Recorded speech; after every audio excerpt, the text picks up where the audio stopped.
नमस्कार दोस्तों, कैसे हैं आप। आशा करता हूँ आप खुश और खुशहाल होंगे। मैं आपको कहानियाँ सुनाता हूँ। यदि आप मेरे चैनल पर नए हैं, कृपया लाइक, सब्सक्राइब और शेयर करना न भूले। तो आइए चलते हैं एक नई कहानी की ओर। गजराज और मूषकराज पंचतंत्र की कहानी। प्राचीन काल में एक नदी के किनारे बसा नगर व्यापार का केंद्र था। फिर आए उस नगर के बुरे दिन, जब एक वर्ष भारी वर्षा हुई। नदी ने अपना रास्ता बदल दिया। लोगों के लिए पीने का पानी न रहा और देखते ही देखते नगर वीरान हो गया। अब वह जगह केवल चूहों के लायक रह गई। चारों ओर चूहे ही चूहे नजर आने लगे। चूहों का पूरा साम्राज्य ही स्थापित हो गया। चूहों के उस साम्राज्य का राजा बना मूषकराज चूहा। चूहों का भाग्य देखो, उनके बसने के बाद नगर के बाहर जमीन से एक पानी का स्रोत फूट पड़ा और वह एक बड़ा जलाशय बन गया। नगर से कुछ ही दूर एक घना जंगल था। जंगल में अनगिनत हाथी रहते थे। उनका राजा गजराज नामक एक विशाल हाथी था। उस जंगल क्षेत्र में भयानक सूखा पड़ा। जीव जंतु पानी की तलाश में इधर उधर मारे मारे फिरने लगे। भारी भरकम शरीर वाले हाथियों की तो दुर्दशा हो गई। हाथियों के बच्चे प्यास से व्याकुल होकर चिल्लाने व दम तोड़ने लगे। गजराज खुद सूखे की समस्या से चिंतित था और हाथियों का कष्ट जानता था। एक दिन गजराज की मित्र चील ने आकर खबर दी कि खंडहर बने नगर के दूसरी ओर एक जलाशय है। गजराज ने सबको तुरंत उस जलाशय की ओर चलने का आदेश दिया। सैकड़ों हाथी प्यास बुझाने डोलते हुए चल पड़े। जलाशय तक पहुंचने के लिए उन्हें खंडहर बने नगर के बीच से गुजरना पड़ा। हाथियों के हजारों पैर चूहों को रौंदते हुए निकल गए। हजारों चूहे मारे गए। खंडहर नगर की सड़कें चूहों के खूनमांस के कीचड़ से लथपथ हो गई। मुसीबत यहीं खत्म नहीं हुई। हाथियों का दल फिर उसी रास्ते से लौटा। हाथी रोज उसी मार्ग से पानी पीने जाने लगे। काफी सोचने विचारने के बाद मूषकराज के मंत्रियों ने कहा, महाराज, आपको ही जाकर गजराज से बात करनी चाहिए। वह दयालु हाथी हैं। मूषकराज हाथियों के वन में गया। एक बड़े पेड़ के नीचे गजराज खड़ा था। मूषकराज उसके सामने के बड़े पत्थर के ऊपर चढ़ा और गजराज को नमस्कार करके बोला। गजराज को मूषकराज का नमस्कार। हे महान हाथी, मैं एक निवेदन करना चाहता हूँ। आवाज गजराज के कानों तक नहीं पहुँच रही थी।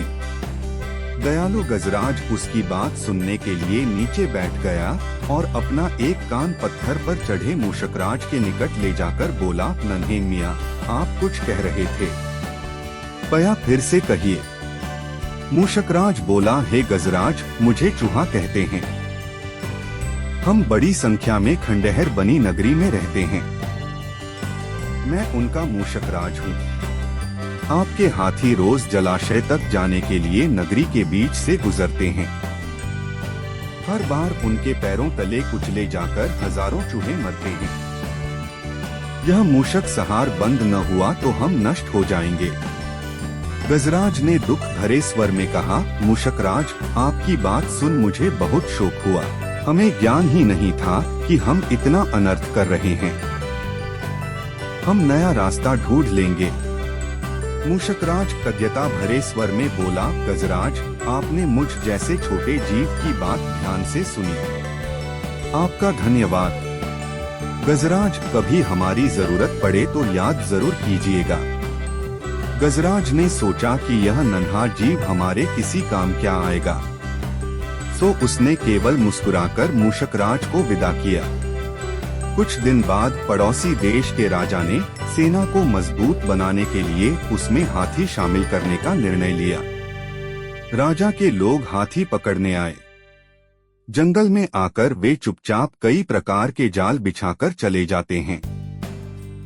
सैकड़ों हाथी पकड़ लिए गए। एक रात हाथियों के पकड़े जाने से चिंतित गजराज जंगल में घूम रहे थे कि उनका पैर सूखी पत्तियों के नीचे छल से दबाकर रखे रस्सी के फंदे में फंस जाता है। जैसे ही गजराज ने पैर आगे बढ़ाया, रस्सा कस गया। रस्से का दूसरा सिरा एक पेड़ के मोटे तने से मजबूती से बंधा था। गजराज चिंघाड़ने लगा। उसने अपने सेवकों को पुकारा, लेकिन कोई नहीं आया। कौन फंदे में फंसे हाथी के निकट आएगा? एक युवा जंगली भैंसा गजराज का बहुत आदर करता था। जब वह भैंसा छोटा था तो एक बार वह एक गड्ढे में जा गिरा था। उसकी चिल्लाहट सुनकर गजराज ने उसकी जान बचाई थी। चिंगाड़ सुनकर वह दौड़ा और फंदे में फंसे गजराज के पास पहुंचा। गजराज की हालत देख उसे बहुत धक्का लगा। वह चीखा, यह कैसा अन्याय है? गजराज, बताइए क्या करूं? मैं आपको छुड़ाने के लिए अपनी जान भी दे सकता हूं। गजराज बोले, बेटा तुम बस दौड़कर खंडेहर नगरी जाओ और चूहों के राजा मूषकराजा को सारा हाल बताना। उससे कहना कि मेरी सारी आस टूट चुकी है। भैंसा अपनी पूरी शक्ति से दौड़ा दौड़ा मूषकराज के पास गया और सारी बात बताई। मूषकराज तुरंत अपने 20-30 सैनिकों के साथ भैंसे की पीठ पर बैठा और वो शीघ्र ही गजराज के पास पहुँचे। चूहे भैंसे की पीठ पर से कूदकर फंदे की रस्सी कुतरने लगे। कुछ ही देर में फंदे की रस्सी कट गई व गजराज आजाद हो गए। सीखा, आपसी सद्भाव व प्रेम सदा एक दूसरे के कष्टों को हर लेते हैं। मिलता हूँ दोस्तों अपनी अगली कहानी के साथ। तब तक आप सबको के यानी कहानी किंग का प्यार भरा नमस्कार। कृपया लाइक, शेयर और सब्सक्राइब जरूर करें।